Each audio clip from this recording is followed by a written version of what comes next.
And as always, on a Thursday, we'll be catching up with Chris Deasy on all the latest film news from across the county and beyond. And hopefully not too many spoilers on some of the many films that you've seen this week. But I want to start with this rather smiley-looking individual, but a little bit more to this story than beyond that picture. Tell us a little bit about what we're looking at here. Well, this is Tilly Norwood. Now, you'd think that she's a very glamorous TV or film star, but she's an AI creation. And I know Emily Blunt, over the last couple of days, when she saw her performance, said, we have to worry. Anybody in the acting industry can see that there's no way they can compete with AI technology.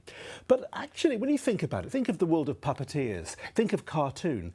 In a way, are they substitution, or are they doing something that is just a variation, or maybe something that's more experimentation? So it's that she's not going to compete in the same marketplace, well, not yet, as actors, but has a distinct role to play. I think that Whoopi Goldberg was talking about this and said, oh, well, but we always know the difference between a real actor and an AI. But there will come a point, I mean, anybody watching this now will probably not look at that and think, you know, is that a real person? The technology will get better.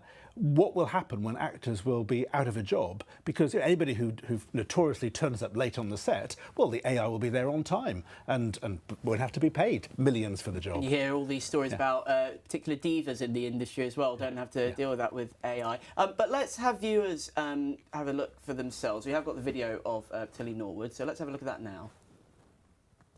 So we've been playing that on screen, having a look there. You talked about Emily Blunt, Whoopi Goldberg. There's along with loads of actors and the Actors Union SAG-AFTRA have been speaking out about this. But we are seeing AI creep in more and more, whether that's in the content, as in one of the recent Mission Impossible films, that's a villain, or indeed in The Brutalists, where AI was used to enhance Adrian Brody speaking Hungarian. So is this all a flash in a pan? How much more are we going to see this creep in and impact jobs, really, as well? No, I think we need to take it really seriously, because the strikes of, can you believe it now, 2 years ago, were all about this. And at the time, I thought it was fictional. I thought, you know, it's the fear of the unknown. But AI is with us. You know, who doesn't use ChatGPT? Can't even say it. ChatGPT. You know, there will come a point when people will think, well, you know, if somebody doesn't turn up on set to do something, well, there's going to be an AI equivalent that can fill in the role. And there are pluses and minuses with that. Do we want authenticity? I mean, obviously, we're both sitting here in a real studio and having a live chat. But, you know, in 10 years' time, 20 years' time, who knows what sort of alternatives there may be? You know, conversations that will end in ways, there won't be any ums and ahs, and it'll all be done in a flawless delivery. But in a way, who'd want that? You know, who wants computers to do the job for us? So I think that there's definitely talent, sophistication in all of this. But from the point of view of our own heritage, what we're used to, I think that it is a brave new world. Yeah, no AI film guests on the Kent Film Club just yet. Bit of a gear change. We're into October now, spooky season. Let's talk about it with film. There's news out today, a ghost story for Christmas. The Room in the Tower, which has been filmed in Cobham Hall in Kent, featuring Tobias Menzies, Joanna Lumley, mega stars.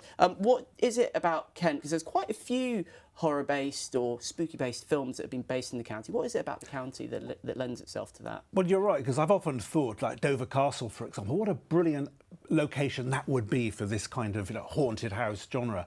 Well, I think you're right. Kent has got castles. Kent has heritage. So it's prime for this sort of setting. I mean, although it's not in the same genre, think of the Thursday Murder Club that's set in Kent, the big, you know, almost the stately home, and that's where all sorts of shady goings on take place. You can easily see that transplanted into a ghost story. And we can see Cobham Hall here on screen where that was filmed.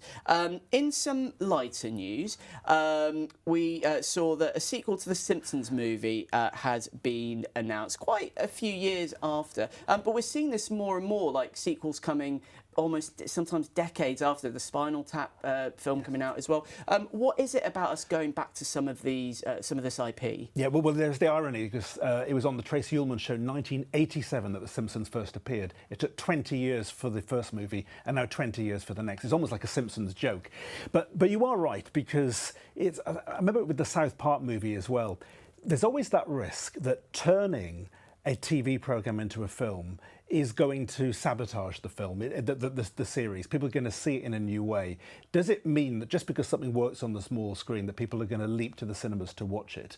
But inevitably that happens, and then they make the sequels. So it kind of feels inevitable, but sometimes it's nice to think that there is a place, because often we see crossover films on Netflix and in the cinemas. Sometimes I'll watch something on the big screen, like at the Curzon in Canterbury, that I could also choose to see without the popcorn at home.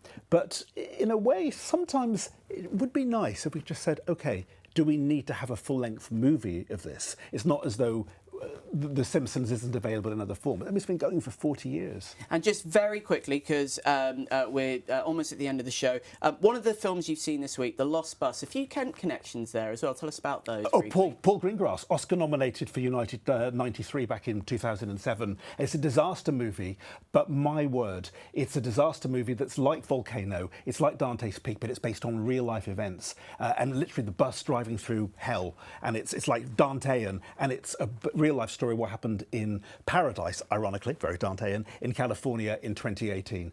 I was gripped from start to finish, and even though it's based on a real-life story, I didn't know how it was going to play out. I have never been that gripped in a movie. And like you said, loads of connections there with Paul Greengrass.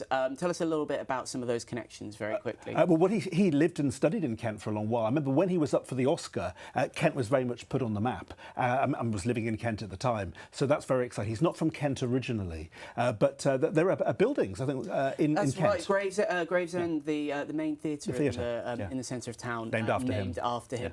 Chris, wow, covered lots of ground there. Thank you so much for coming in. I'm looking forward to catching up next week on all the film news. But